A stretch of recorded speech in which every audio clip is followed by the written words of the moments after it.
Bonjour, mesdames et messieurs. Nous allons commencer notre séance. Bonjour, bon après-midi, bonsoir.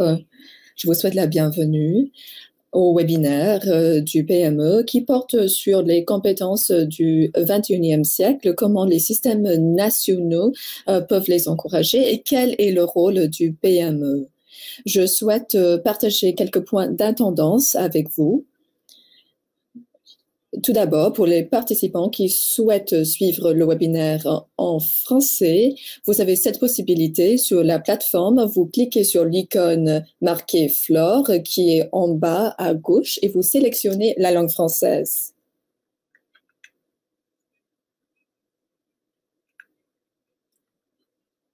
Vous permet de le faire. Il faut juste appuyer sur le bouton Floor qui se trouve en bas de votre écran à gauche et ensuite sélectionner French, français. Number 2.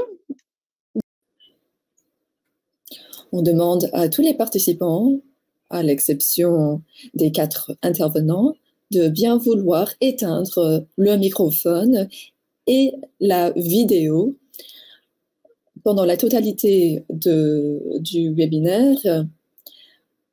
Il suffit de cliquer sur le bouton off pour le microphone et pour la vidéo. Si vous souhaitez envoyer des commentaires aux intervenants, il faut cliquer sur la messagerie qui est en haut à droite. Vous sélectionnez l'onglet participants. Avec ma collègue Sérénate, nous allons suivre les commentaires et les questions au fur et à mesure et nous allons essayer de répondre à autant de questions que possible lors du webinaire. Et enfin,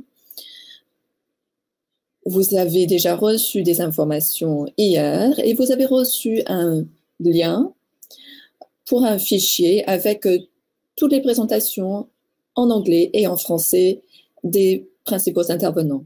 Après le webinaire, nous allons vous envoyer l'enregistrement de la séance. Avec ces points d'attendance, je vais me présenter. Je m'appelle Ramya Vivekanandan.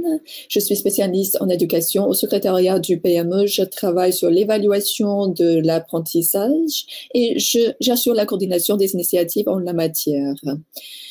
J'ai dirigé la publication d'un rapport sur les compétences du 21e siècle et c'est la raison pour laquelle j'ai organisé ce webinaire aujourd'hui. Nous avons publié ce rapport en janvier de cette année. J'ai l'impression que c'était il y a déjà longtemps parce que le monde a été bouleversé et nous sommes confrontés à une pandémie.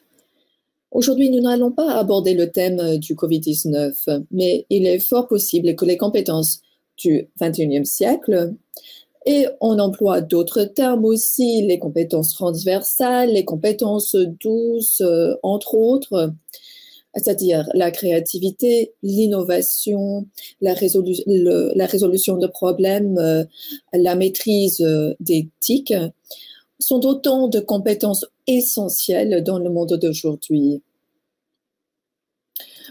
Je vais faire un exposé sur un examen du paysage.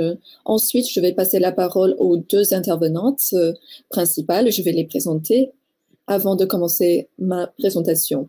Madame Esther Kerr, qui est chercheuse à l'institution Brookings à Washington. Elle dirige des projets mondiaux qui examinent l'intégration des compétences du 21e siècle aux pratiques éducatives et l'évaluation pour tous, l'initiative OAA. Elle est chercheuse à l'Université de Melbourne en Australie et elle est connectée depuis Melbourne aujourd'hui. Avant cela, elle était chercheuse en chef du projet 21CS pour les compétences du 21e siècle. Je présente Victor Stanislas Makumba, qui est spécialiste des programmes de sciences sociales au ministère de l'Éducation générale en Zambie, l'un des pays partenaires du PME. Victor dirige le Comité national technique qui met en place des normes pédagogiques. Il a également participé au projet OAA organisé par Esther et son équipe à Brookings.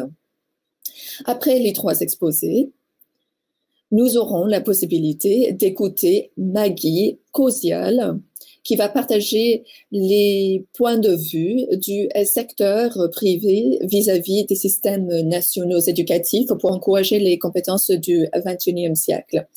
Maggie travaille chez Deloitte. Elle travaille sur les questions liées à l'apprentissage et au développement des compétences. Avant cela, elle travaillait sur les relations gouvernementales chez Deloitte. Elle a déjà travaillé avec USAID, le PNUD et la Banque mondiale. Sans plus attendre, je propose de commencer le premier exposé et je vais partager mon écran avec vous.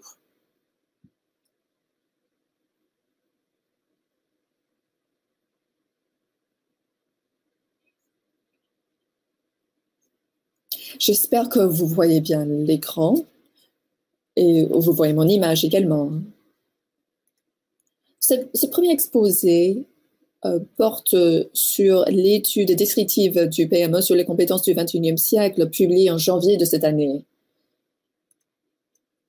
Je vais partager les conclusions de l'étude et nous aurons une discussion sur les opportunités qui se présentent pour le PME dans ce domaine. Voici le plan de l'exposé. Je vais expliquer le contexte et ensuite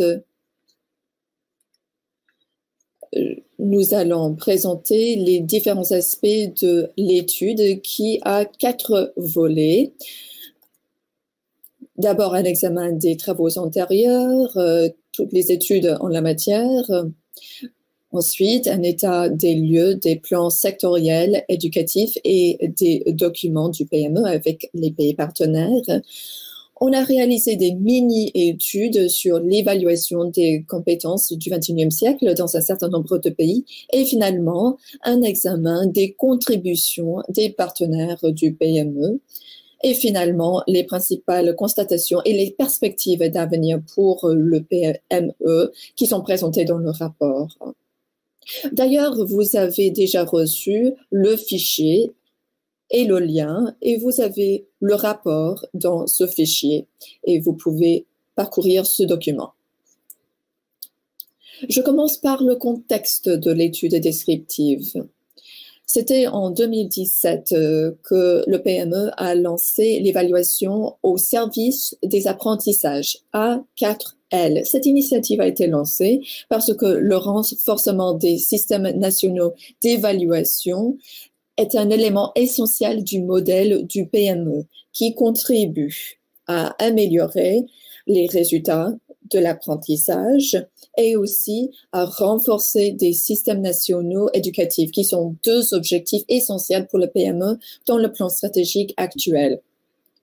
Dans presque 80% des pays avec des financements actifs, nous appuyons différentes initiatives sur l'évaluation de l'apprentissage.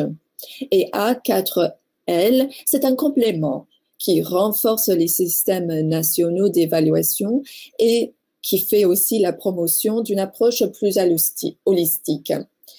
Il y a un kit du diagnostic que nous avons publié l'année dernière. Il y a l'appui aux réseaux régionaux d'évaluation, NECMAP et Talent en Asie et en Afrique.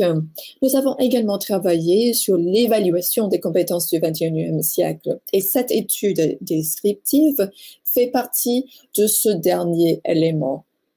L'objectif était de réfléchir au rôle que le PME peut jouer dans ce domaine à l'avenir.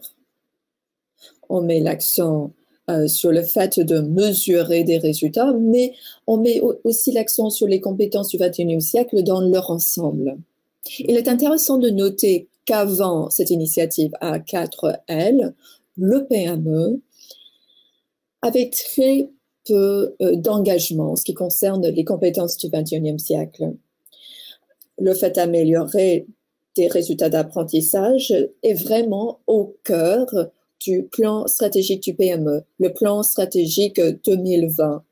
Mais nous n'avons pas adopté une position officiel en ce qui concerne l'amélioration de l'apprentissage. Il y a un indicateur dans le cadre des résultats sur les pays qui se sont améliorés en la matière, et la méthodologie permet d'utiliser différentes notes ou notations. Mais dans la pratique, c'est uniquement les mathématiques et la lecture qui sont examinées, parce que c'est dans ces domaines que nos partenaires ont les données nécessaires. Et même dans ces domaines, très peu de pays ont des scores ou des données en matière de l'évaluation d'apprentissage. Et cela représente un défi. Et c'est un peu par défaut qu'on met l'accent sur ces fondements. Mais nous nous sommes rendus compte que les pays partenaires s'intéressent beaucoup aux compétences du XXIe siècle et souhaitent les intégrer dans leurs systèmes respectifs. L'objectif est de faire le bilan et de réfléchir au rôle que peut jouer le PME dans ce domaine. Il y a 4 éléments de l'examen et je vais commencer par une définition de ces compétences.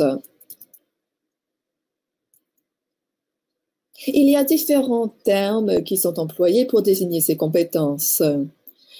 Nous utilisons la définition de nos collègues Binkley de 2012. Ce sont des aptitudes et des connaissances qui peuvent être enseignées ou acquises pour améliorer la réflexion, l'apprentissage, le travail et les conditions d'existence dans le monde d'aujourd'hui.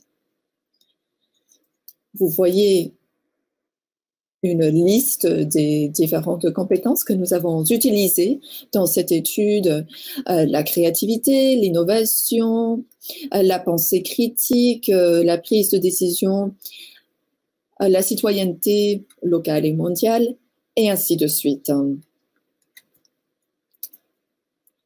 Je passe à l'examen des travaux antérieurs, le premier volet de l'étude. Nous avons examiné l'ODD 4 pour l'agenda 2030 en matière de l'éducation. C'est une nouvelle opportunité. C'est une occasion d'examiner l'apprentissage d'un point de vue holistique. L'ODD 4 favorise une approche assez large et l'apprentissage se trouve au cœur. Il y a 5 cibles qui ont des indicateurs sur l'apprentissage ou les compétences. L'ODD 4 nous présente l'idée que l'apprentissage va au-delà de la lecture et des mathématiques. L'ODD cible 4.4 met l'accent sur les compétences techniques et professionnelles nécessaires à l'emploi, à l'obtention d'un travail décent et à l'entrepreneuriat. Et la cible 4.7 met l'accent sur les compétences et les connaissances pour le développement durable, les droits de l'homme, entre autres.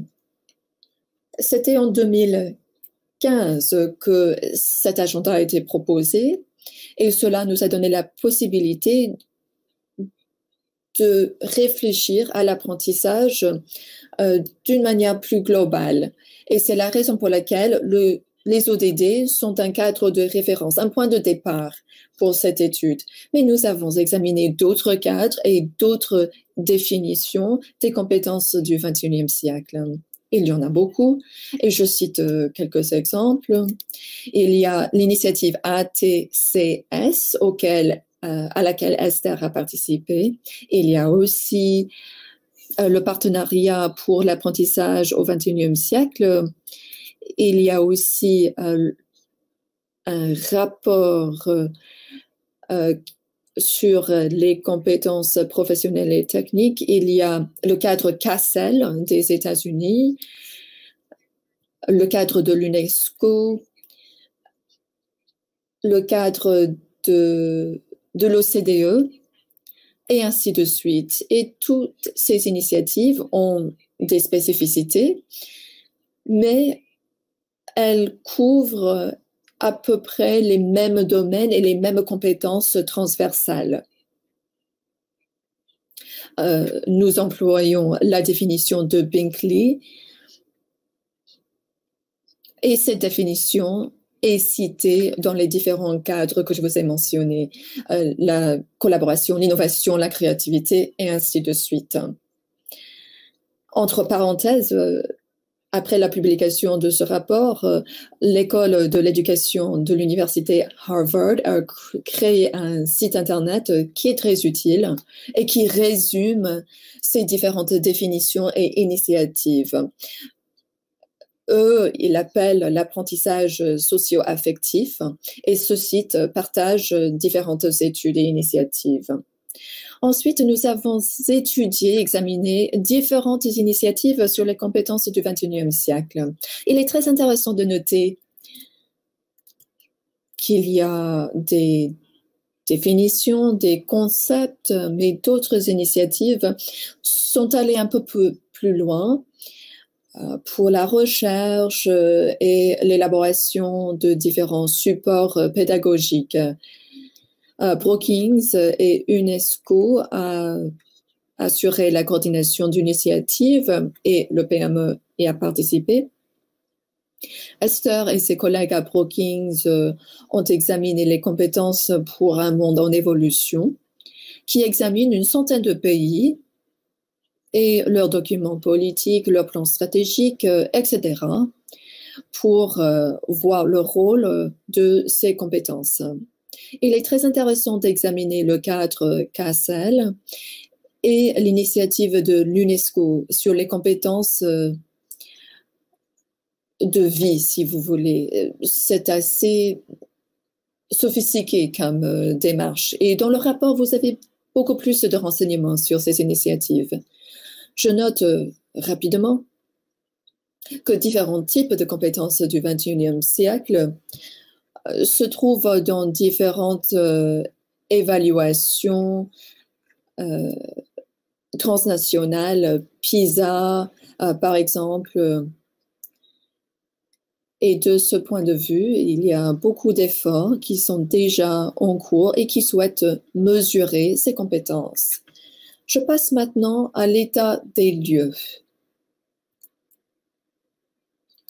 Pour ceux qui connaissent déjà le PME, notre travail essentiel est d'appuyer nos pays partenaires. Il y en a 68. Nous appuyons ces pays qui élaborent et mettent en œuvre des plans sectoriels éducatifs. Grâce à ce bilan, nous avons examiné l'ensemble de ces documents pour faire un état des lieux de ces politiques dans les différents pays et de faire un état des lieux des investissements du PME, surtout dans le cadre des ESPIG, pour appuyer les compétences du XXIe siècle. Dans cet état des lieux, nous avons examiné 15 pays partenaires qui se trouvent surtout en Afrique et en Asie. Ce sont les mêmes pays qui ont participé aux mini-études que je vais décrire un peu plus tard. Et pour ces pays, nous avons posé les questions suivantes. Combien de PSE font état des compétences du XXIe siècle? Quelles compétences et dans quelle partie du plan? Combien de financements du PME visent des activités liées aux compétences du XXIe siècle? Et y a-t-il des tendances que l'on peut observer dans des plans eux-mêmes ou dans des documents de financement? Et quels sont les points d'entrée dans l'éducation pour promouvoir ces compétences? Et là, vous avez un aperçu des résultats. Vous voyez le type de compétences citées dans les PSE et les ESPIG. En général, c'est surtout la maîtrise d'éthique qui figure, ensuite la citoyenneté et finalement la responsabilité personnelle et sociale. Mais l'ensemble des compétences que nous avons citées se trouvent dans les 15 pays. When you look at the sector plans versus Alors, au regard des plans sectoriels, lorsque l'on examine toute la documentation concernant ces quelques 15 pays, alors qu'un certain nombre, en fait, les 15 pays ont fait référence à ces compétences dans leur plan sectoriel de l'éducation, soit dans leur déclaration de mission, dans les composantes de programme, au niveau des priorités par rapport aux politiques à adopter. Lorsque l'on examine les composantes de programme de financement pour ESPIG, là, il y a très peu en matière de documentation d'appui. Et encore une fois, il semblerait que ce soit sur les TIC, la citoyenneté et la responsabilité individuelle et sociale. Il y a quelques 3 pays seulement des 15 où le PME, du moins par l'intermédiaire des ESPIG, accompagner des activités concrètes pour venir en appui aux compétences du 21e siècle. Donc, il y a une espèce de déconnexion à ce niveau-là. Oui, donc, essentiellement, les pays ont clairement établi des priorités dans ces domaines avec des objectifs qui ont été fixés par rapport aux compétences du 21e siècle. Et en plus, il y a les documents de financement du PME dans la mesure où l'on se concentre sur ces éléments dans le cadre des financements, surtout mobiliser la formation des enseignants et la pédagogie, et la manière dont les travaux sont fournis. Donc, la conclusion principale, il semblerait qu'il y ait une déconnexion et un mésalignement entre la vision et des éléments un peu plus de style ambition ou aspiration et l'exécution des ESPIG avec financement ou dotation, dont pour mettre en œuvre ces activités. Alors, ça ne veut pas dire que les gouvernements nationaux eux-mêmes et les partenaires de développement ne financent pas ces travaux non plus, mais c'est justement que le PME le fait dans le cadre de ses objectifs. Alors, je passe maintenant aux petites études, aux mini-études sur l'évaluation des compétences du 21e siècle. Alors, je ne vais pas trop m'attarder sur cette question parce que Esther va le faire elle-même et nous n'avons pas beaucoup de temps, mais nous voulions, dans le cadre de cette étude descriptive, nous concentrer au moins sur des composantes opérationnelles de l'éducation. Donc, par conséquent, l'évaluation au service de l'apprentissage, en collaboration avec la Brookings Institution et coordonnant toutes ces activités dans les 15 mêmes pays en Afrique et en Asie. Et ceux-ci ont été accompagnés pour ce faire. Les activités ont été coordonnées par NECMAP et Talent, donc de Thaïlande, Bangkok et Dakar respectivement. Et l'objectif de ces études est d'examiner de près la mesure dans laquelle les compétences du 21e siècle sont reflétées, soit directement ou indirectement, au niveau national ou dans les salles de classe en tant que partie intégrante des outils d'évaluation dans les mêmes pays. Donc, quel domaine d'apprentissage, quel sujet, quel thème, et la possibilité aussi d'adapter ces outils pour permettre une meilleure intégration des compétences. L'étude se concentre surtout sur les classes 4 à 6 et le premier cycle du secondaire, selon les pays. Voilà, alors je vais faire un peu de recul maintenant. Surtout, l'étude elle-même, l'étude descriptive, nous montre que dans les 2 régions, que ce soit en Asie ou en Afrique, en même temps, la majorité des outils qui ont été recueillis et compilés n'étaient pas vraiment conçus pour bien tenir compte des compétences du 21e siècle ou compétences transversales, donc créativité, etc. Mais par contre, on a vu qu'il y avait tout de même un certain potentiel qui existait, que d'essayer de couvrir ces domaines, justement. On avait essayé de le faire.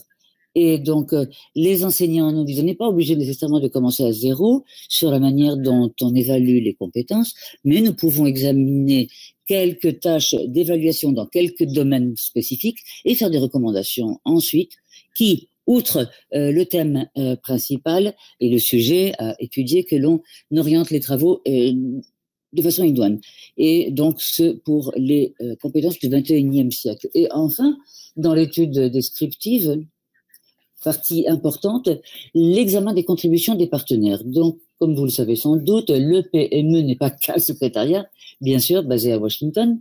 Loin s'en faut, c'est un partenariat, un véritable partenariat composé d'organismes nationaux, internationaux, de donateurs, de bailleurs de fonds, de partenaires, d'OSC, de fondations, d'œuvres caritatives, secteur privé, etc. Donc nous nous sommes entretenus avec un certain nombre de partenaires du PME, y compris l'UNESCO, l'UNICEF, la Banque mondiale, Oxfam, Éducation internationale, le Global Business Coalition for Education, Porticus et d'autres.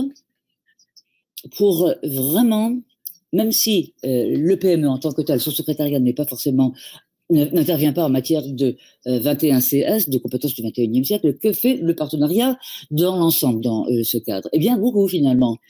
Pas mal de travaux sont entamés et ont été abattus dans le cadre de ces organismes en matière de travail de cadrage, de conceptualisation, de mise au point de matériel pédagogique, évaluation des enseignants et autres domaines.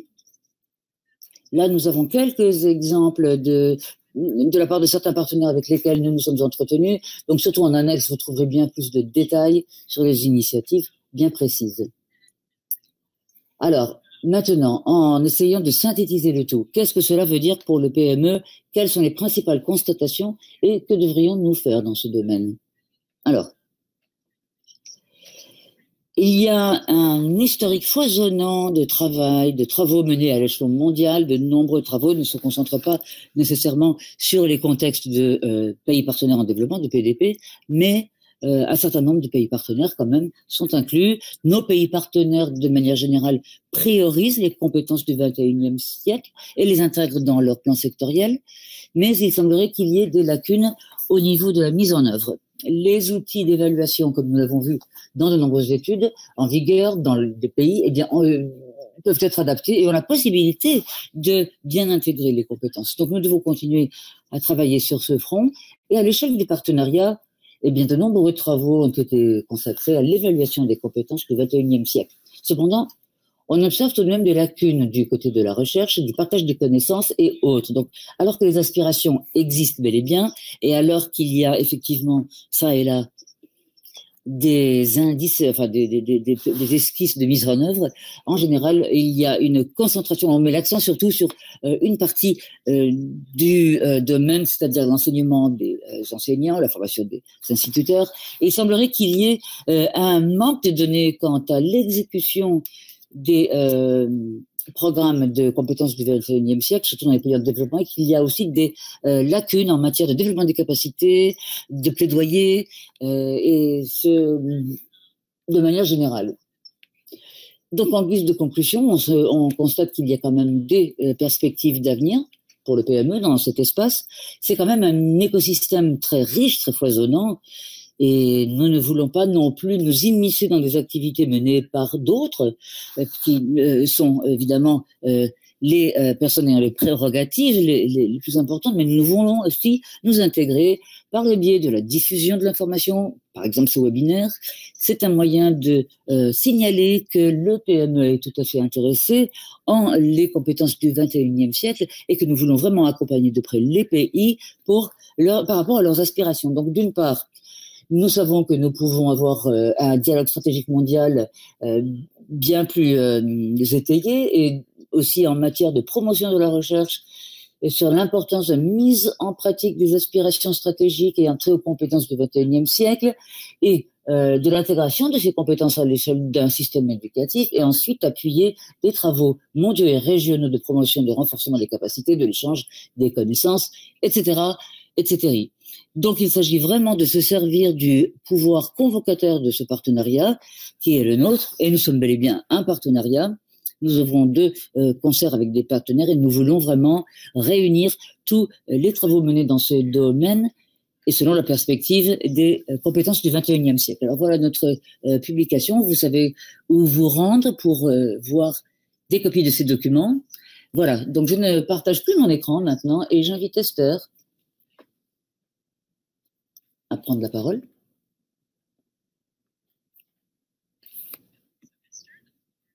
Esther, vous avez la parole. Merci beaucoup. Bonjour tout le monde.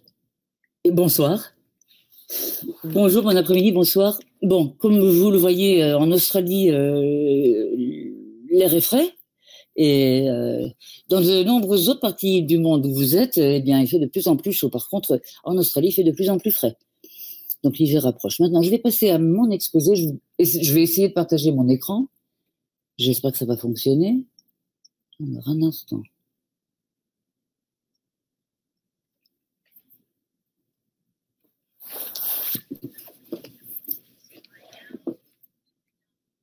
Et j'espère que ce que vous pouvez voir maintenant, C'est une diapositive, j'espère, mais je ne suis pas sûre. Bon, voilà de quoi je voulais parler aujourd'hui. Il y a deux questions principales qui se posent. D'une part, est-ce que les compétences du XXIe siècle dans les systèmes éducatifs sont-ils intégrées dans les pays en développement? Sont-elles intégrées, ces compétences, dans d'autres pays du monde?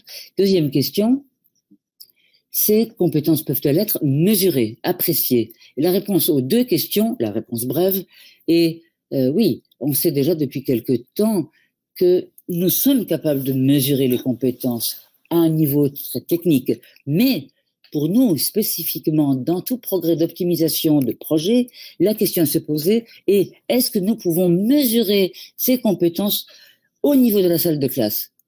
Donc, sur les lieux. Donc, les travaux que je vais examiner, passer un examen aujourd'hui, c'est vraiment de se concentrer, mettre l'accent sur la salle de classe. En fait, nous ne voyons pas encore votre exposé, madame.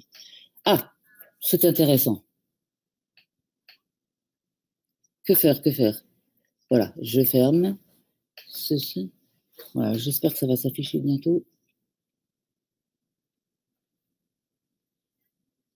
Ça va mieux là? Vous voyez la présentation?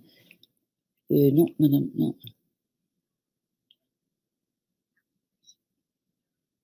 Alors.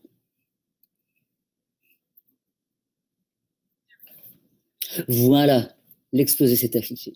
Votre présentation est à l'écran. Alors, c'est la diapositive dont je parlais. Alors, et maintenant? Oui, voilà. Merci beaucoup.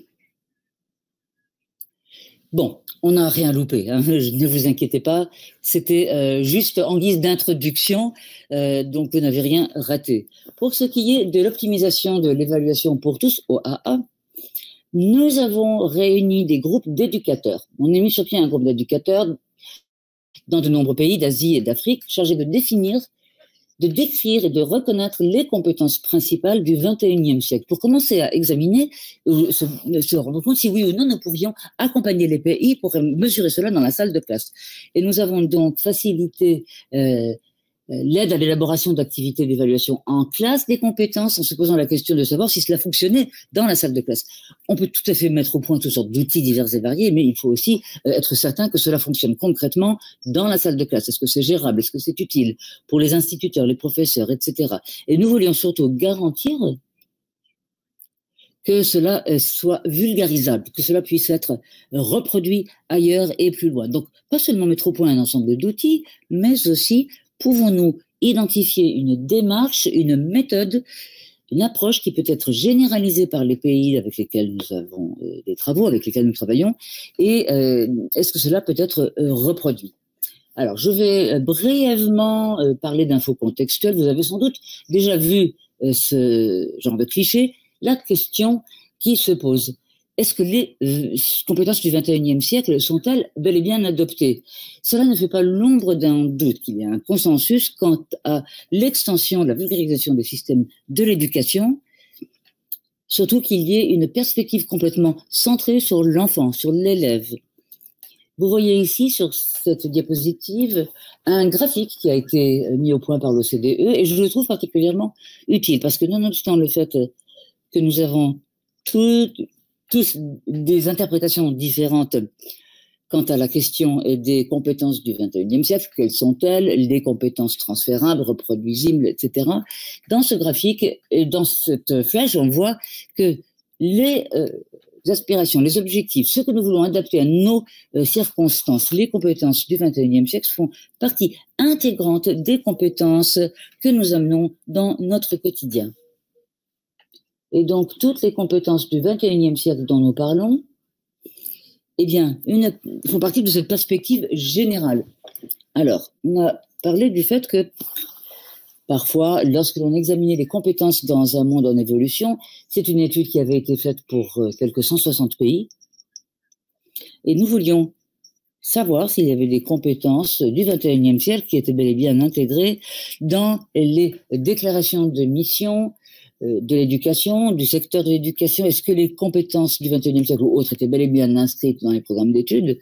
Et enfin, et non des moindres, est-ce qu'il y avait une approche généralisée qui se dessinait quant à l'intégration et des compétences du XXIe siècle. Et donc, 70% des pays ont inclus quand même quelques aspirations pour des compétences du XXIe siècle. Et ceux qui sont en rose très clair, sur ce bac graphique-ci du moins, là c'était donc un plus faible nombre de pays en rose clair où l'on voyait que les compétences étaient intégrées par différentes thématiques et sujets, et très peu de pays, quelques 13 pays en fait seulement, étaient dotés de progression de compétences sur le temps, bien étayées, et c'est exactement ce que vous voulez faire. Vous voulez que ce soit durable et pérenne. Si vous voulez enseigner des compétences, eh bien, il faut définir votre base, il faut aussi commencer à peaufiner les choses. Donc, vous avez besoin de ce cadre d'évolution. Et c'est intéressant. On peut même se dire, oui, là, il se passe quelque chose, en effet, à l'échelon mondial. Ensuite, on arrive à l'O1A, les études d'optimisation de l'apprentissage pour tous, donc en Afrique et en Asie, OA, et tous ces pays ont participé dans ces mini-études, dans ces mini-recherches. Voilà, donc là, la diapo le décrit assez clairement, je ne vais pas trop m'y attarder, mais les pays qui sont un peu en rose, disons rose clair, sont les pays qui ont participé dans les recherches OAA plus substantives dans les dernières années, plus substantielles. Donc, la RDC aussi a participé, mais n'était pas complètement dans toute l'évolution. Donc, nous avons mis au point un cadre de référence en se posant la question, y a-t-il des évaluations au niveau national, au niveau des classes, qui se concentrent sur les compétences du XXIe siècle. Et les principales études se sont concentrées sur la mise au point de démarches et d'outils qui pourraient bel et bien être utilisés dans la salle de classe. Voilà, pour le contexte des travaux que nous menons. Quelques instantanés, quelques photographies pour que ce soit un peu plus visualisable pour vous. Et voilà, l'équipe Asie. Donc, les pays sont ceux que vous voyez ici, des équipes nationales de chacun de ces différents pays. Nous sommes réunis avec ces équipes et en général, il s'agissait d'experts de l'évaluation du pays lui-même. Et dans ces groupes, il y avait également des équipes d'enseignants assez importantes. Et vous voyez ici les instituteurs et les professeurs népalais. Dans ce groupe, non seulement comprenaient-ils très bien comment fonctionnait la salle de classe, mais ils pouvaient également mettre à l'essai un certain nombre de tâches dans leur salle de classe afin que nous puissions identifier, afin que nous puissions répondre à la question, est-ce que ces outils sont bien adaptés? Et je dois aussi mentionner, ici nous avons le cadre de NECMAP, auquel on a fait allusion tout à l'heure dans le précédent exposé, qui constituait un fondement pour commencer à examiner les différentes compétences par rapport auxquelles nous allions travailler dans la région asiatique. Donc, ceci est mis au point par le bureau de l'UNESCO de Bangkok et ensuite a été reproduit par d'autres pays. C'est un grand atout du travail mené en Asie, parce que il y a pas mal de travaux qui ont déjà été abattus grâce à NECMAP dans la région. Ici, nous avons une photographie du groupe Afrique qui a été prise lorsqu'il y avait les rencontres talent, et là, on commençait quelques 6-8 mois après l'Asie. C'était une occasion sans précédent et excellente pour nous d'apprendre, de tirer des enseignements d'abord sur la base des enseignements en Asie et ensuite mettre au point les tâches dans le contexte africain. Et la région Afrique a vraiment pu profiter de cela. Tout particulièrement, nous avons commencé à à adopter une approche de gabarit, de modèle, non pas forcément intéressé à compiler toutes sortes d'outils. Ce qui nous intéresse surtout, c'est de mettre au point des lignes directrices, des orientations, afin que les instituteurs et les pays puissent travailler sur les tâches eux-mêmes. In the slide now is the 3 skills areas that we worked with and the 3 different subject areas that we worked with over the 2 geographic areas. And you can see there are some differences in terms of where the different regions focused their efforts. And so what had to happen in terms of OAA was that the 3 countries in each region needed to agree on the subject areas that we were going to work with, and they needed to agree on the particular 21st century skills that we would focus on. And you can see what there is from that. There were some, I don't know, fairly significant differences between the way we worked across the 2 regions.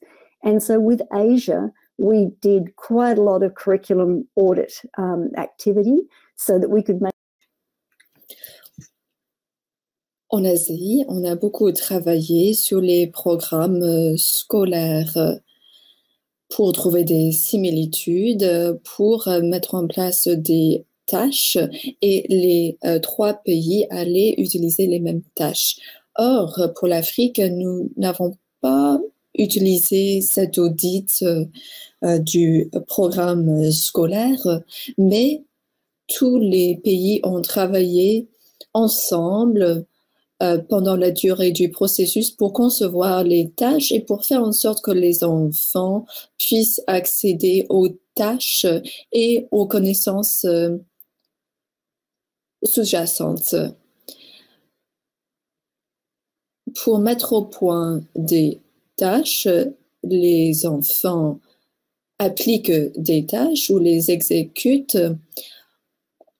par le biais des connaissances de la matière. Il ne s'agit pas d'enseigner des compétences dans un vide, il s'agit d'apprendre à appliquer les compétences.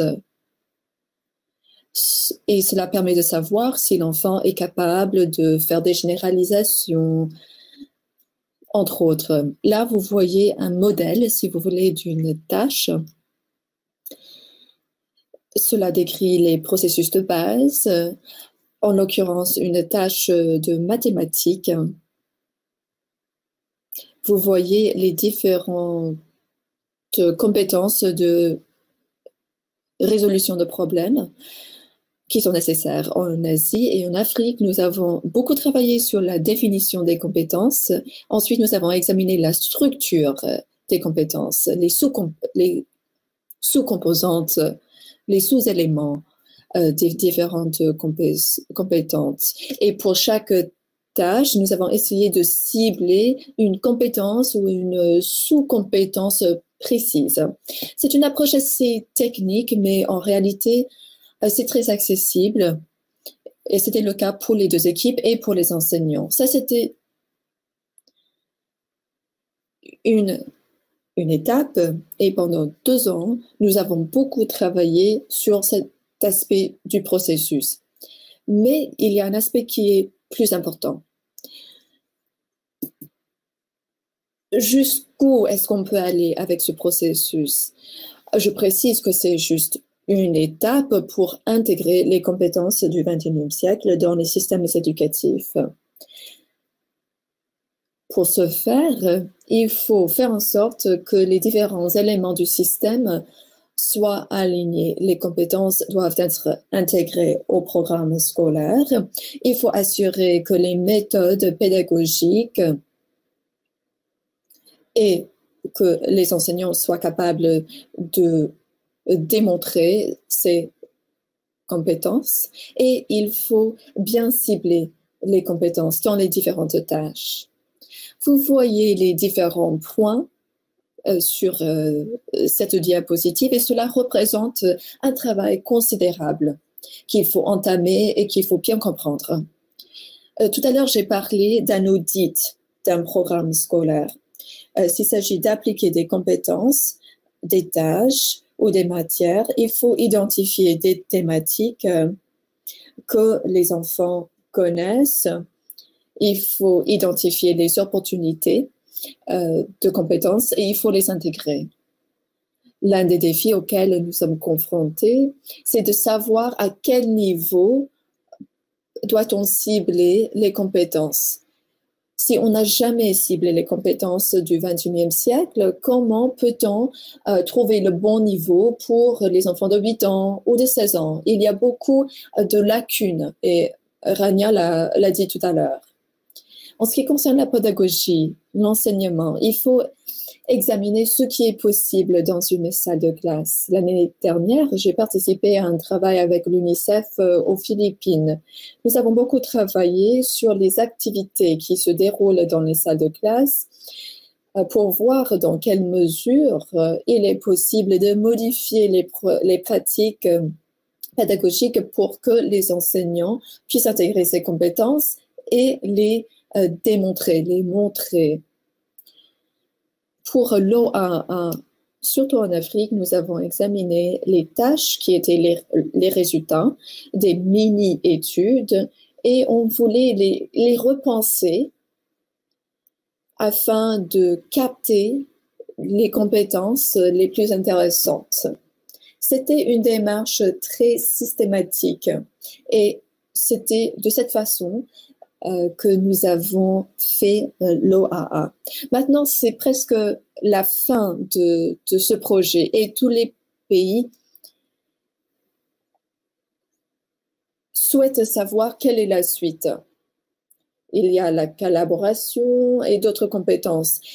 Est-ce qu'il faut maintenant passer à d'autres compétences ou bien faut-il prendre les compétences existantes et les appliquer dans différentes salles de classe pour voir les différentes réactions des élèves? Il y a différentes démarches possibles pour la mise à l'échelle. Et c'est à qui de prendre cette décision? Il y a des politiciens qui sont des responsables. Il y a des décideurs politiques, il y a des experts. Nous avons déjà travaillé avec des experts dans nos équipes nationales et il y a aussi des initiatives telles que le PME qui peuvent travailler dans ce domaine.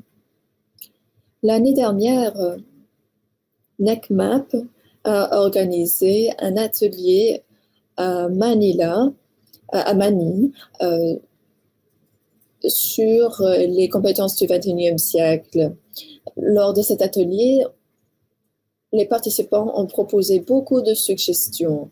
Une fois que l'on peut évaluer les compétences, quelle est la suite?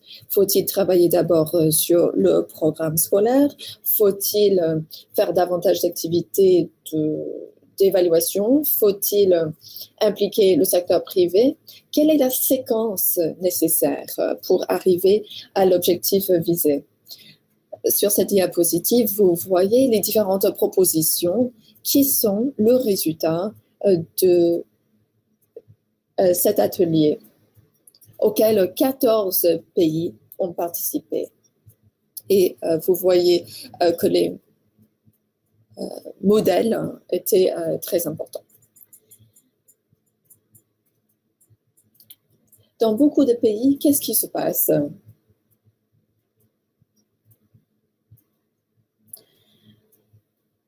J'ai travaillé aux Philippines avec ACIR. J'ai travaillé avec différents pays pour examiner ce qu'ils ont mis en place sur l'alignement.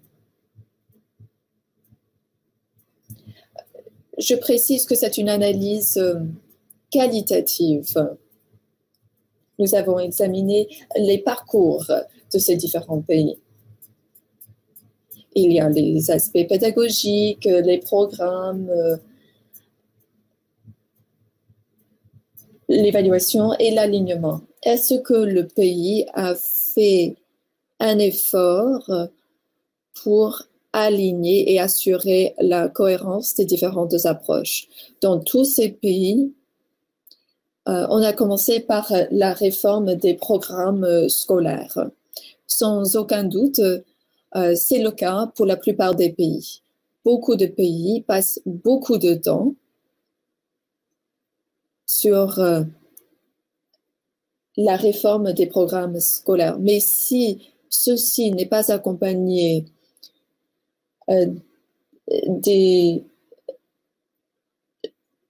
modifications pédagogiques et s'il n'y a pas de changement en matière d'évaluation, il n'y a pas d'alignement parce que le simple fait de modifier le programme scolaire ne modifie pas l'expérience de l'enfant dans la salle de classe, forcément.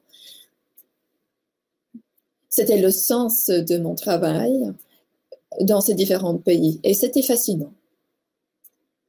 Avant de terminer mon exposé, je souhaite vous signaler qu'il y a une autre étude que Rania a citée tout à l'heure, une étude de l'IEA qui examine les compétences 21 CS. Je vais diriger une nouvelle étude qui s'appelle 21 CS MAP, 21 CS MAP. Ce n'est pas une étude d'évaluation, c'est plutôt un examen des programmes scolaires. Beaucoup de pays travaillent d'abord sur la réforme des programmes scolaires, mais on ignore les différentes approches de l'intégration dans les programmes scolaires. S'agit-il d'une approche disciplinaire? Quelles sont les implications, les répercussions de ces différentes approches quand il s'agit d'intégrer les compétences du XXIe siècle dans les programmes scolaires? Je souhaite approfondir ce thème. Et Rania l'a dit tout à l'heure, le Covid-19 a bouleversé nos projets. Et j'espère que vous allez suivre de très près l'étude de l'IEA pour encourager aussi vos collègues d'examiner cette étude. Et peut-être que votre pays souhaite y participer et n'hésitez pas à nous le signaler. Je vous remercie de votre attention. C'est un peu étrange de ne voir personne quand je prends la parole, mais j'espère que cet exposé vous a intéressé et je suis prête à recevoir vos questions si vous en avez. Ramia, je vous passe la parole. Merci beaucoup Esther. Je vous remercie d'avoir respecté le temps imparti également. J'invite maintenant Victor Kumba à partager son écran, à allumer son microphone et sa vidéo et de porter un casque, s'il vous plaît.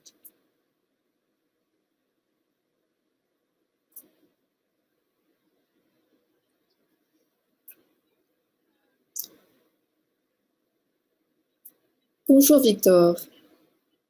Est-ce que vous pouvez mettre votre casque, s'il vous plaît? Il y a beaucoup de bruit de fond. J'ai un casque. Est-ce que vous m'entendez? Oui, je vous entends, mais il y a un bruit de fond. Je pense que mon collègue va peut-être éteindre la vidéo. Est-ce que vous pouvez partager votre écran pour l'exposer?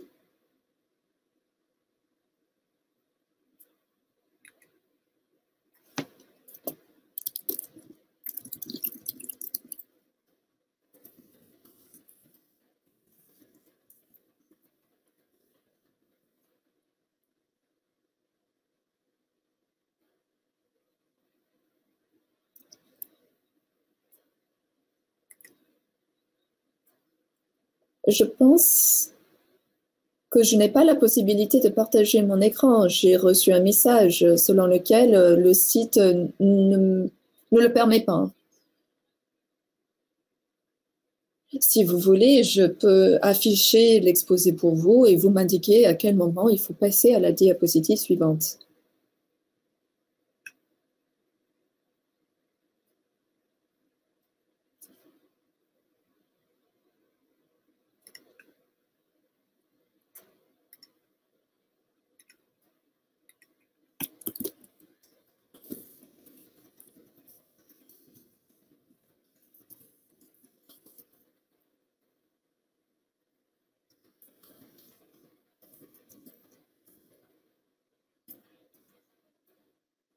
Victor, est-ce que vous voyez bien l'exposé?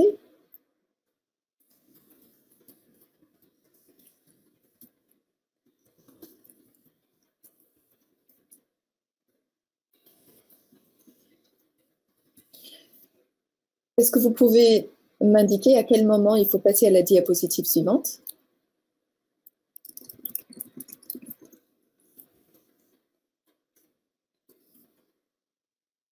Vous avez la parole. Vous pouvez commencer votre exposé. Diapositive suivante, s'il vous plaît.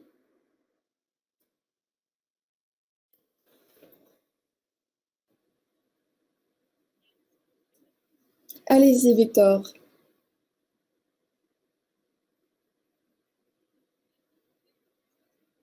Oui, Victor, on vous entend bien.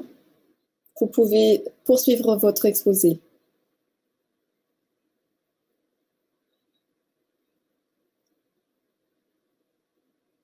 Est-ce que vous m'entendez? Oui, Victor, on vous entend très bien. Vous voyez le plan de l'exposé? Oui. Je vais faire une introduction, je vais présenter le contexte et je vais expliquer les dispositions politiques et législatives. Je vais examiner le programme scolaire. Je vais expliquer les opportunités dans mon pays et les activités prévues et la conclusion. Diapo suivante.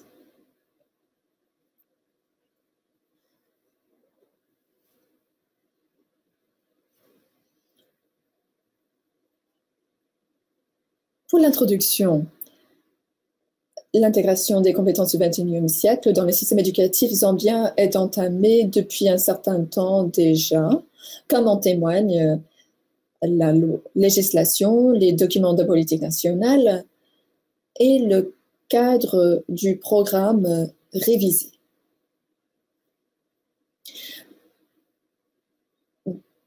Il est évident dans ces documents, dans la législation, les politiques, mais ce changement est moins clair dans les évaluations réalisées à l'école nationale, dans les écoles et dans la pratique de l'enseignement sur le terrain.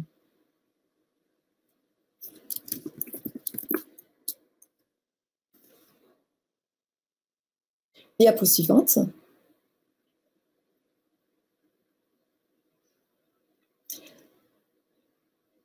En ce qui concerne le contexte,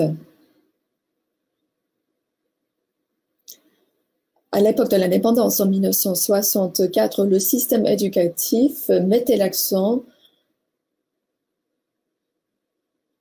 sur la connaissance de la matière en s'appuyant sur les méthodes classiques d'enseignement.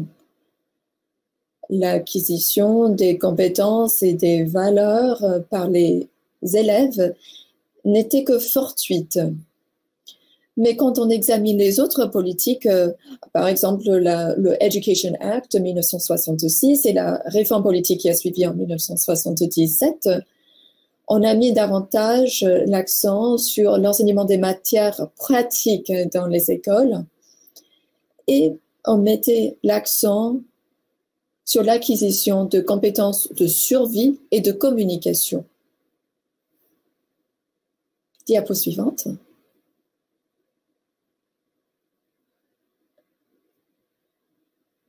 Diapo suivante, s'il vous plaît. Oui. Diapo suivante. En ce qui concerne les dispositions de la politique nationale,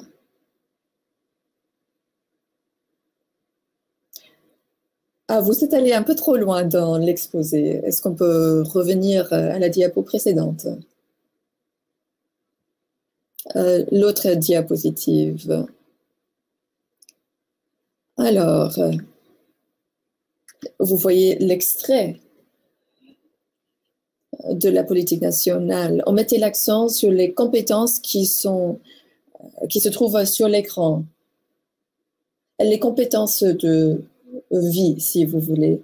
La prise de décision, la résolution de problèmes, la pensée créative, la pensée critique, l'aptitude à communiquer, et ainsi de suite. Et toutes ces compétences étaient intégrées dans la politique en matière de l'éducation adoptée en 1996. Hello? Voilà. Alors, vous m'entendez toujours? Oui? Merci beaucoup. L'autre problème, l'autre question. Pour pouvoir se renseigner sur la manière dont ces compétences peuvent être intégrées dans nos systèmes nationaux de l'éducation, nous avons mis au point un cadre de développement personnel professionnel continu. Voilà le document qui énonce la manière dont on peut utiliser cet outil pour améliorer la qualité de l'enseignement, de l'éducation, en donnant davantage de compétences aux enseignants et autres parties prenantes. Parce que nous sommes tous bien conscients du fait que dans ce paysage en pleine évolution de l'éducation, de nouvelles compétences très différentes devront être intégrées et adoptées. Dans le cadre CPD, Centre de formation professionnelle, donc, celui-ci décrit la manière d'utiliser la formation professionnelle continue pour accroître la qualité de l'éducation. Et donc, l'évolution constante de l'environnement éducatif nous oblige à acquérir constamment de nouvelles compétences et de nouvelles méthodes pour pratiquer une pédagogie efficace. C'est pour vous dire qu'il y a juste un tout petit retard de 2 secondes, mais c'est tout. Ensuite, autre document éminemment important que nous avons élaboré, les normes de pratique pour la profession d'enseignant. Car mon pays a réformé et restructuré son système éducatif pour tenir compte de l'évolution de l'environnement éducatif et des besoins de la société. Et toute une nouvelle annexe ou addition à ce document, eh bien, nous avons élaboré de nouvelles normes de pratique pour la profession d'enseignant qui définissent clairement le travail des enseignants, des formateurs d'enseignants, et des chefs de file du secteur de l'éducation, et ils servent de point de référence, enfin, pour l'atteinte des résultats scolaires et sociaux souhaités. Donc, pour faire ressortir des compétences bien distinctes, nouvelles, c'est donc une norme, une façon de travailler habituelle maintenant dans la profession d'enseignement, et on se renseigne sur les niveaux de compétences nécessaires et que doivent acquérir les enseignants.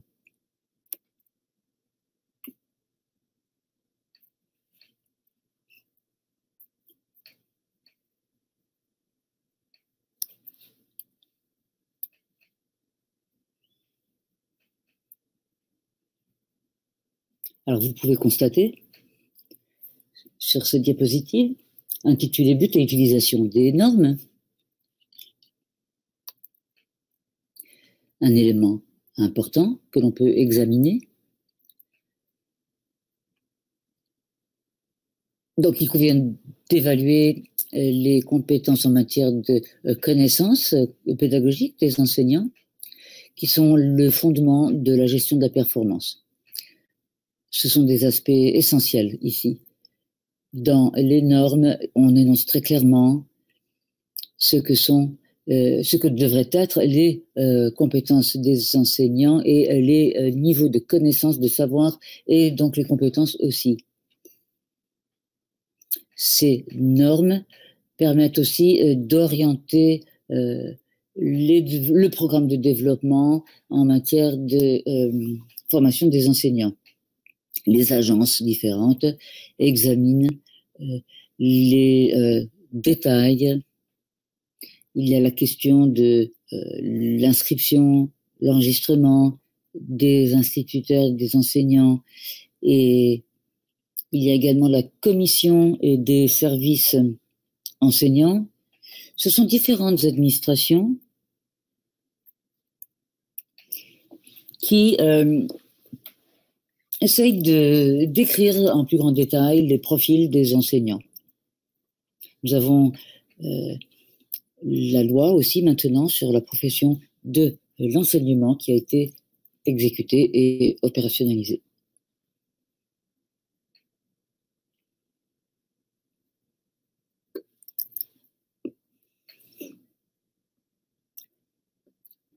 Même au niveau de la législation, en fait, nous avons les spécifications sur ce que l'on entend par tout ceci. Par exemple, le programme d'études, d'écrire des conditions à respecter en ce qui concerne les connaissances, les compétences, les valeurs et les attitudes que les apprenants sont censés avoir acquises à la fin de chaque étape. Donc, voilà, autant de compétences qui sont bel et bien intégrées dans la loi, dans la législation. Diapo suivante.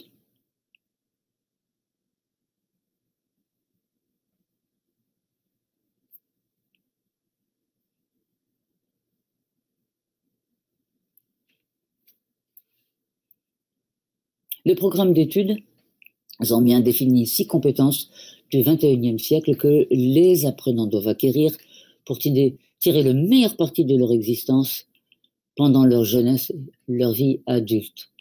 Les compétences sont énumérées donc telles que la pensée, la réflexion critique, l'analyse, le règlement de problèmes, la créativité, l'innovation, l'entrepreneuriat, la gestion de soi et la communication ainsi que la collaboration. Tout ceci donc est décrit dans le programme d'études aussi.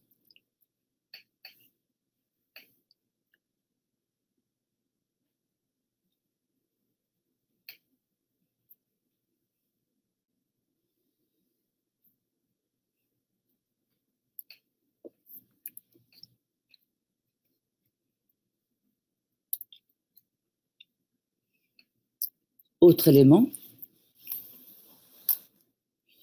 maintenant dans une quinzaine d'écoles, nous avons les filières d'éducation dites STEAM, donc sciences, technologies, informatique et mathématiques. Ce sont donc des compétences importantes et maintenant on va voir cela en plus grand détail dans la diapo suivante.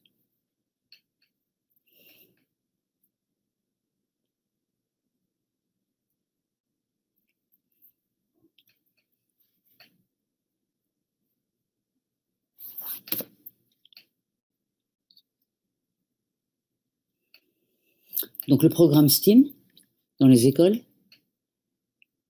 quelles que soient les matières apprises par les enfants dans les différents domaines, donc il faut aussi qu'il y ait une application concrète des connaissances acquises. Dans le concret, donc, les élèves ont donc acquis des compétences et elles sont exécutées, celles-ci, elles sont déployées.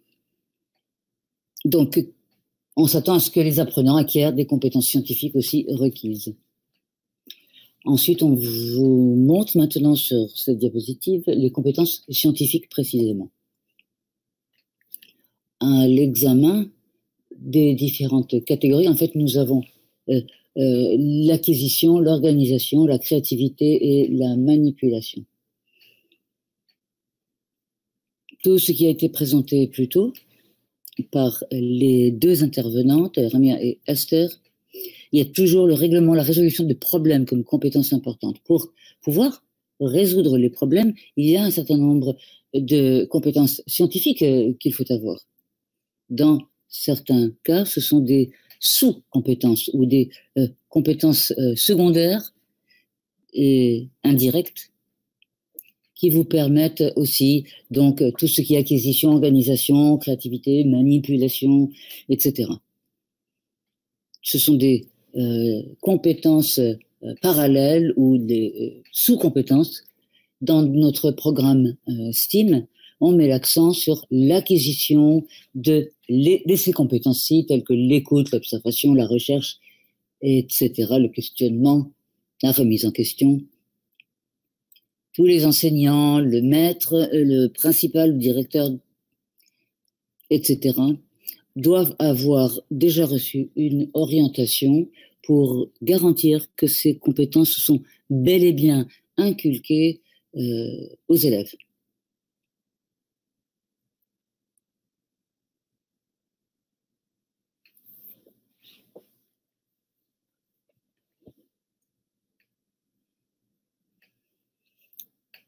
La Zambie a eu un certain nombre d'opportunités, des occasions d'intégrer des compétences du XXIe siècle dans le bagage des apprenants. Par exemple, nous avons mené des recherches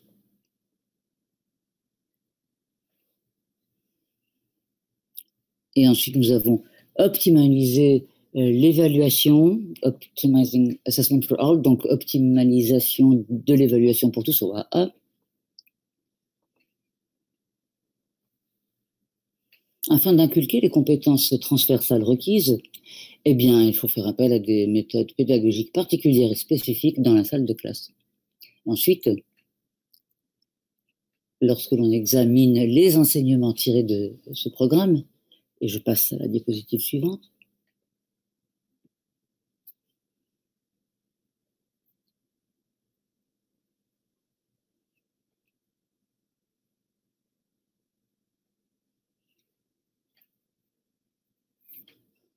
voilà quelque chose qui a été démarré en 2005 par JICA. Et il s'agit finalement de nombre de jours de classe pour acquérir des compétences. Donc, il y a une pratique d'apprentissage entre pairs qui renforce les aptitudes et les compétences des enseignants. Et fondée sur la théorie constructiviste de l'apprentissage qui encourage l'enseignement, axé sur les besoins de l'apprenant.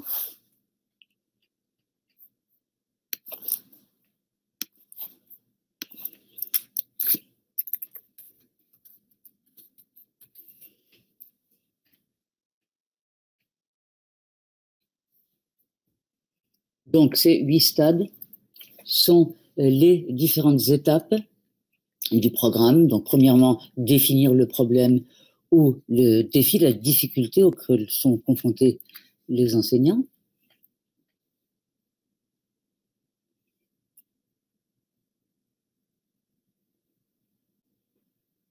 Victor?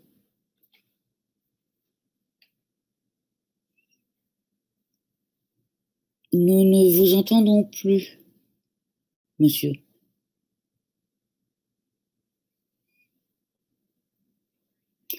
Victor, êtes-vous là?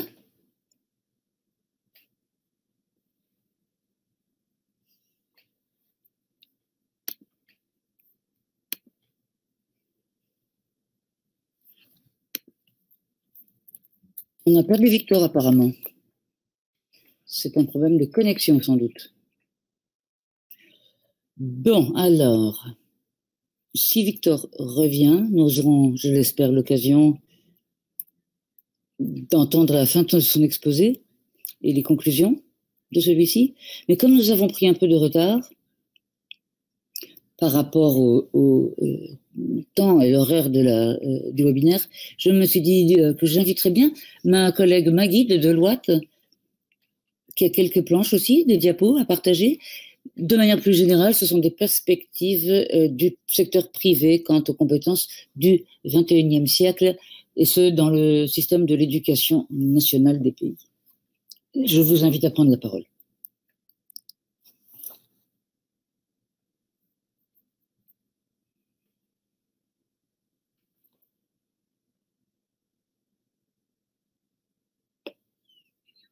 Est-ce que vous m'entendez? Oui, merci. Oui, Claire. Bonjour tout le monde.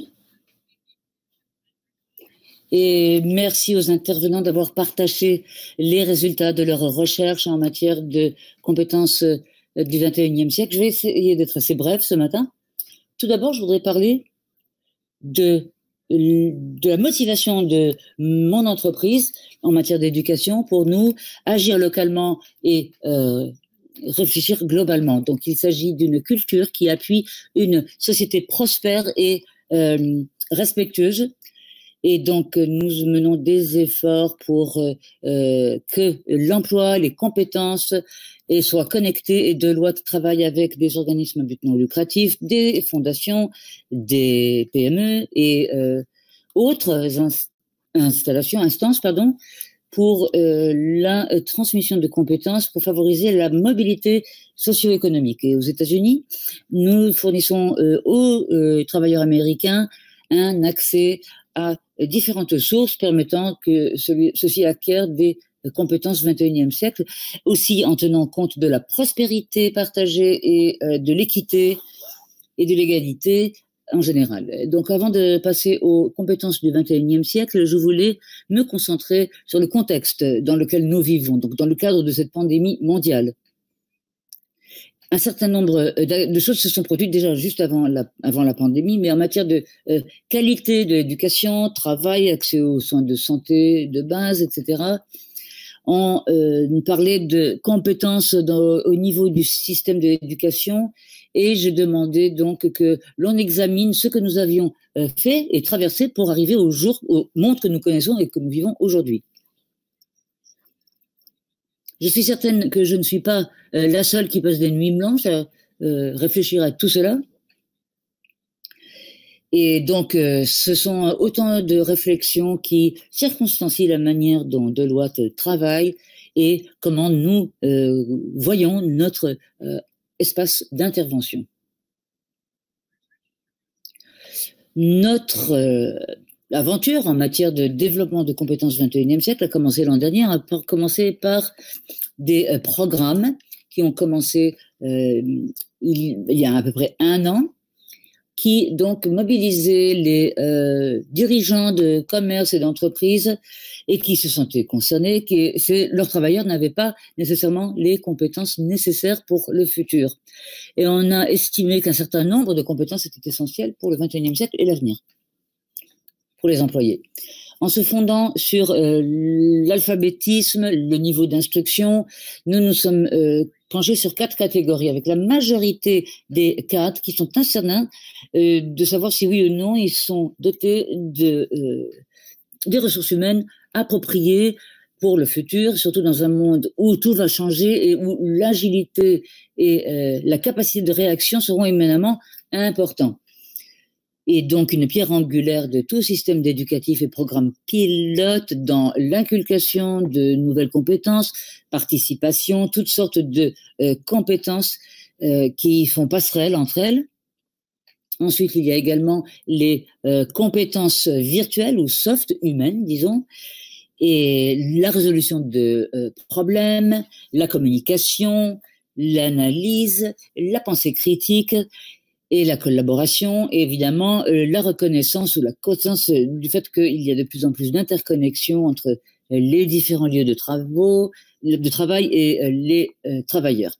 Les compétences mondiales aussi, donc la capacité de bel et bien intégrer ces compétences virtuelles ou immatérielles à toutes sortes de niveaux, avec compétences de niveau d'instruction qui sont tout à fait humaines et dans le monde, dans l'avenir du travail, de toute manière, un certain nombre, il n'y aura pas la possibilité de remplacer les ressources humaines par des machines, par des automates.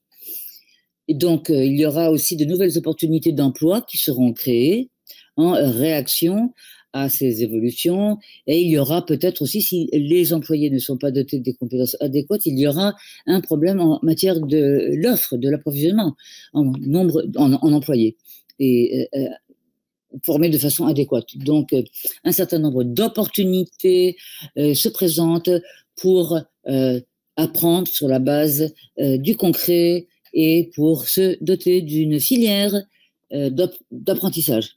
Donc, microcrédit, les lieux de travail bien aménagés, interconnectivité mondiale, plateforme pour couvrir différents bienfaits et prestations liées à l'emploi et une opportunité importante pour les personnes dans les 4 coins du monde de rompre les obstacles, en dépit du fait que ces 4 catégories de compétences sont les fondements d'un apprentissage tout au long de la vie pour le futur du travail.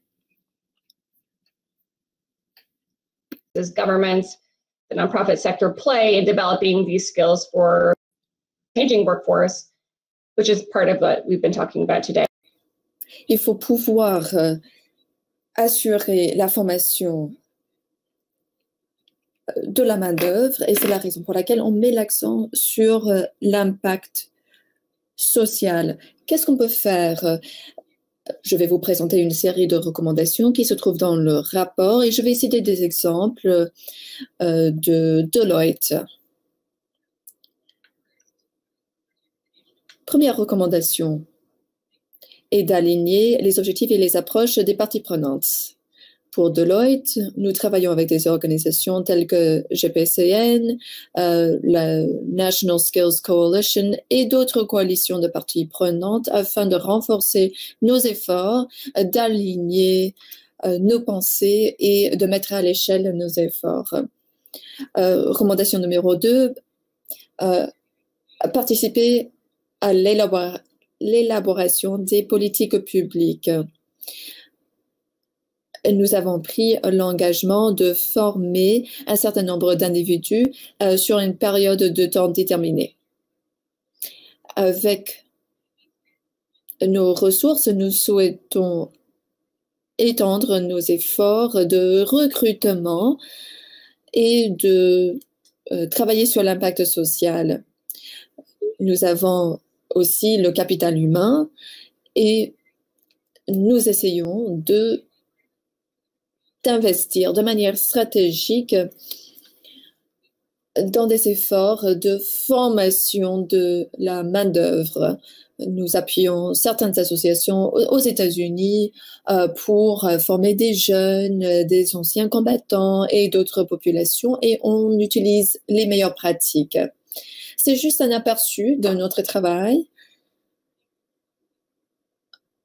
Dans mon parcours, j'ai travaillé surtout pour des organisations bilatérales et multilatérales du secteur public. Maintenant, je travaille dans le secteur privé car j'estime que les entreprises ont un rôle à jouer dans nos sociétés et les entreprises peuvent bénéficier de leurs efforts et de leurs investissements pour aligner les services professionnels. Je salue les efforts entamés par le PME, surtout en matière des compétences du XXIe siècle. Je vais m'en tenir là et j'espère que mon exposé n'était pas trop long. Merci. Merci beaucoup, Maggie. C'est presque la fin de la séance, mais il nous reste quelques minutes pour recevoir des questions. Malheureusement, Victor a perdu sa connexion et il n'a pas réussi à se reconnecter. Certains ont posé des questions à Victor. Je propose d'envoyer ces questions à Victor par mail. Je vais vous envoyer un enregistrement de la séance avec les réponses de Victor aux différentes questions que vous avez posées. Nous avons reçu d'autres questions d'ordre général. Pour Esther, surtout, mais Maggie, vous pouvez compléter si vous voulez. Quelques questions et quelques commentaires, plutôt. Un commentaire souligne le fait qu'il faut avoir une base pour la formation des enseignants. Il faut intégrer les compétences du XXIe siècle dans les programmes scolaires. Je pense que c'est une question qui porte sur l'alignement. Et dans le même sens que Victor, le PME a identifié cette lacune. Il faut intégrer les compétences dans la formation des enseignants. Certains pays ont fait un travail intéressant sur la mise au point des manuels scolaires et des programmes scolaires et qui mettent l'accent sur ces compétences. Mais d'autres pays ont peut-être travaillé sur la formation des enseignants dans différents domaines. Mais toujours est-il qu'il y a très peu d'exemples, surtout dans nos pays partenaires. Et notre étude descriptive a identifié cette lacune, cet écart. Je pense qu'Esther va répondre à certaines questions. Un commentaire d'ordre général sur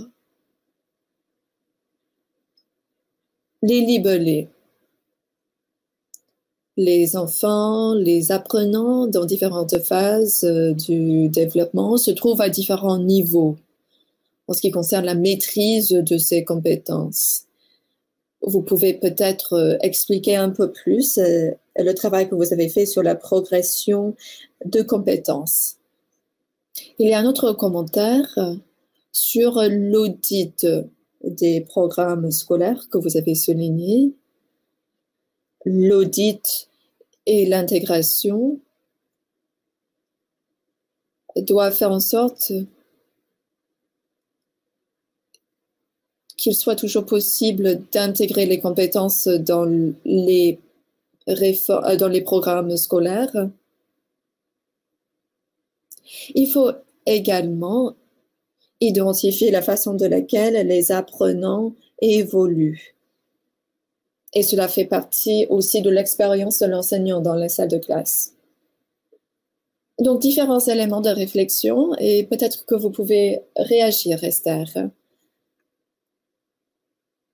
Oui, avec plaisir. John a posé une question. Si on fait des audits des programmes scolaires, si on essaie d'intégrer les compétences dans les différentes matières, est-ce que cela veut dire qu'il faut laisser tomber d'autres éléments du programme scolaire? Si vous avez déjà un programme scolaire idoine, eh bien, je ne sais pas si vous avez un programme idoine, mais admettons que vous ayez un bon programme scolaire. Il ne s'agit pas de laisser tomber tel ou tel aspect. Il faut tout simplement choisir une autre approche pédagogique. Par exemple, dans un environnement où l'enseignant transmet tout simplement par rapport à un enseignant qui sait enseigner et qui sait démontrer et présenter des problèmes que les enfants doivent résoudre, c'est plutôt une approche d'exploration, plutôt que d'accepter un environnement dans lequel l'enseignement transmet tout simplement des informations. Nous avons trouvé dans beaucoup de programmes scolaires dans le monde qu'il y a beaucoup d'éléments, si vous voulez, dans les programmes. Et parfois, il faut les aérer, si vous voulez. Au Kenya, par exemple, on a procédé à une réforme du programme scolaire et ils ont éliminé certains éléments redondants, ce qui a donné plus de temps pour enseigner en même temps les compétences et les connaissances. Donc, pour moi, c'est une approche pédagogique.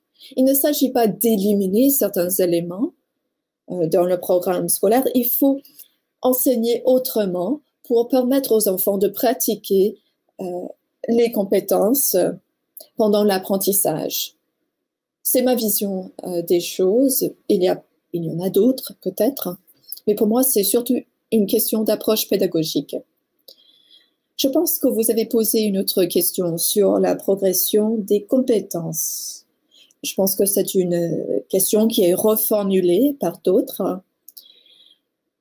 Si on n'a pas d'attente raisonnable vis-à-vis des enfants pour la collaboration, pour la résolution de problèmes et ainsi de suite, comment peut-on savoir si l'enfant a atteint le niveau idoine?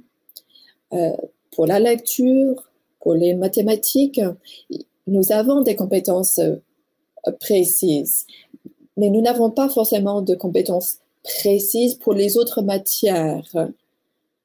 C'est la raison pour laquelle il faut faire davantage de recherche afin d'obtenir des données sur différents enfants, sur différents enseignants pour avoir une meilleure idée de ce fonctionnement. Mais pour faire cela, il faut beaucoup de temps, il faut financer ce genre de recherche. Et dans l'intervalle, nous avons trouvé que si on travaille avec des enfants dans différentes classes, qui ont différents âges et qui apprennent différentes compétences, ou les mêmes compétences plutôt, à ce moment-là, on peut identifier une progression des compétences et ensemble, on peut mieux envisager la progression.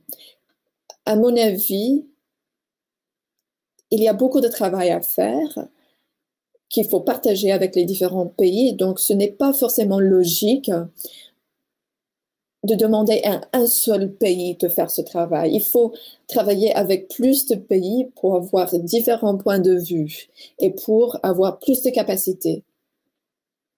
Je sais que l'on n'a pas entendu la fin de l'exposé de Victor, mais si vous l'avez lu, il a dit qu'au début, on travaillait avec une dizaine d'enseignants et maintenant, il travaille avec une centaine d'enseignants. Et je pense que cette étendue est vraiment idéale. Je vais m'en tenir là. S'il y a d'autres questions, je suis à votre disposition. Esther, une question connexe pour vous. Sur la collecte de données pour pouvoir identifier la progression des compétences. La question est de savoir si vous pouvez expliquer davantage cela, mais en fonction de l'âge et du sexe de l'élève. Je vais commencer par l'âge. Je pense que c'est un peu plus facile. Je pense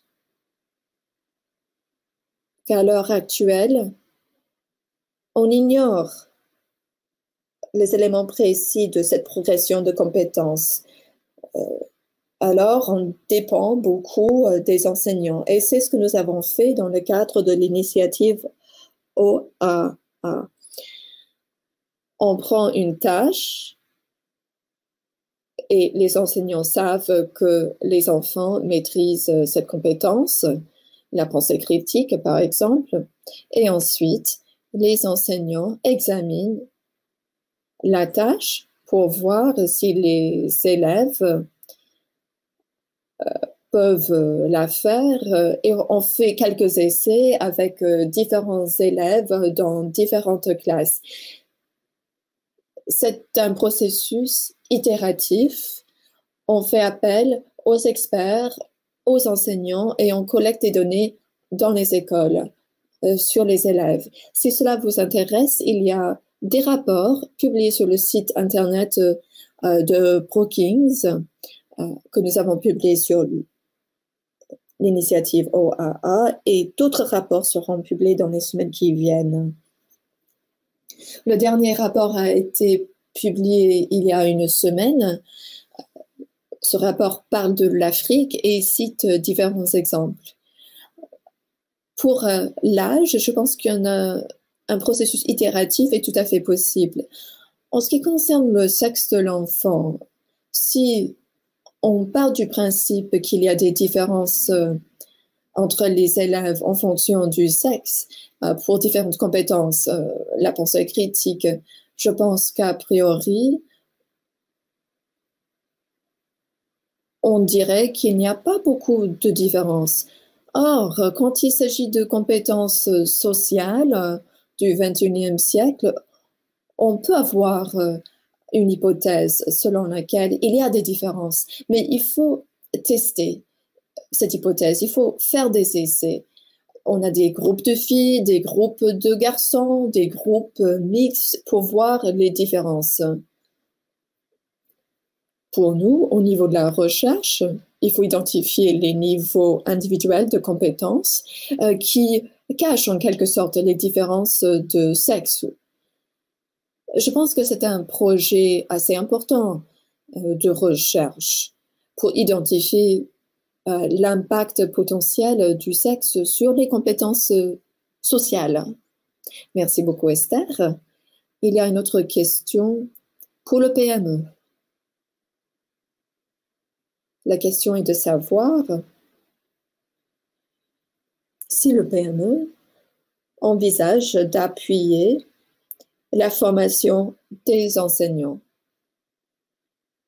et aussi l'appui et la formation des dirigeants des écoles. Pour tous les financements de mise en œuvre pour le PME, il y a toujours une composante qui met l'accent sur la formation des enseignants. Ce n'est pas forcément lié aux compétences du XXIe siècle, mais c'est un domaine dans lequel le PME assure beaucoup de soutien. Cela dépend du pays, certes, mais il s'agit d'appuyer les établissements de formation d'enseignants, la mise au point des matériaux pour les enseignants et pour les dirigeants d'école. C'est vraiment un point fort du travail réalisé par le PME.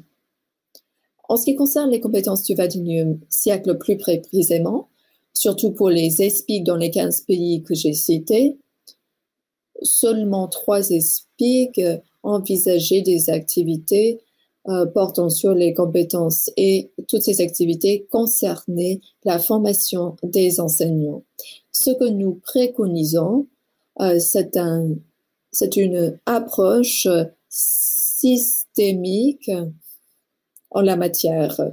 Et j'espère, ou je pense plutôt, qu'il est très important de travailler davantage dans ce sens. D'autres ont posé des questions pour Victor et je signale aux participants qui ont posé des questions sur la Zambie.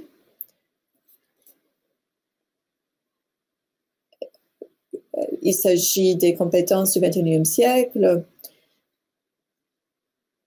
dans les écoles pré-primaires et autres.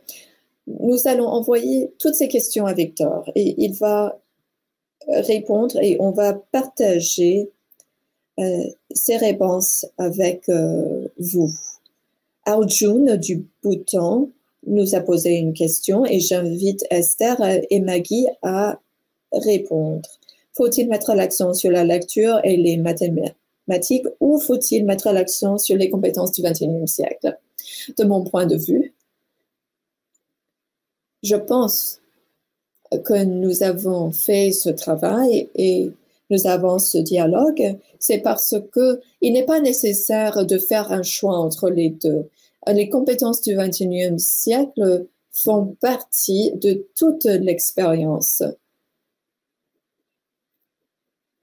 Pour apprendre, pour faire les mathématiques, je pense que nous avons vu des exemples réussis de pays. Je pense qu'il faut changer notre mentalité. Il ne s'agit pas de faire un choix entre les deux. Esther, Maggie, souhaitez-vous compléter?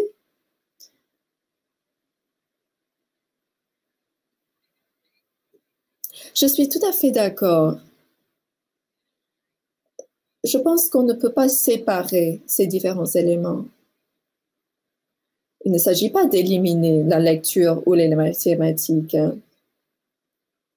Il faut faire en sorte que les compétences du XXIe siècle soient intégrées dans le programme scolaire, parce que ces compétences sont aussi très importantes. Mais il y a des compétences de base, la lecture, les mathématiques, qu'on ne peut pas éliminer. Esther, je suis tout à fait d'accord. Je pense qu'Arjun a posé une autre question qui concerne le fait de mesurer des compétences du XXIe siècle à une grande échelle.